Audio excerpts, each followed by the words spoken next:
Politicians from both sides of the aisle are mourning the loss of a political reporter who was known for his fair coverage of political issues.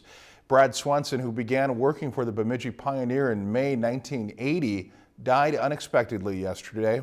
He had been battling complications from diabetes, but the cause of his death is unknown at this time. Lacey Monteleone has more.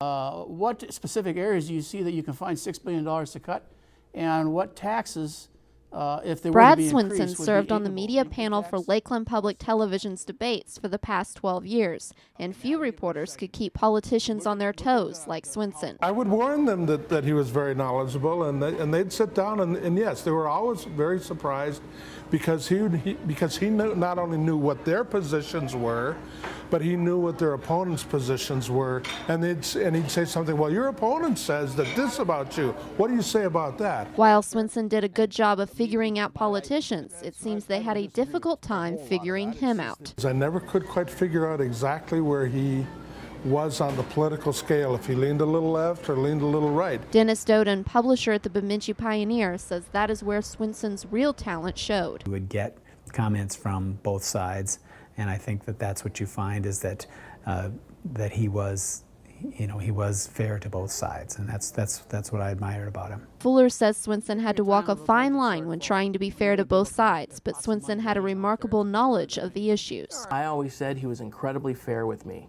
And I really didn't have any complaints, but I know I took a lot of time and built up the relationship and got to know Brad and consider him a friend. Talking politics while managing to make friends on both sides of the aisle was Swenson's rare gift.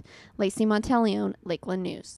And Swenson earned many awards throughout his career in journalism, including 3 Premac Public Affairs Journalism Awards and the Minnesota Newspaper Association Herman Rowe Editorial Writing Award. If you've enjoyed this segment of Lakeland News, please consider making a tax-deductible contribution to Lakeland Public Television.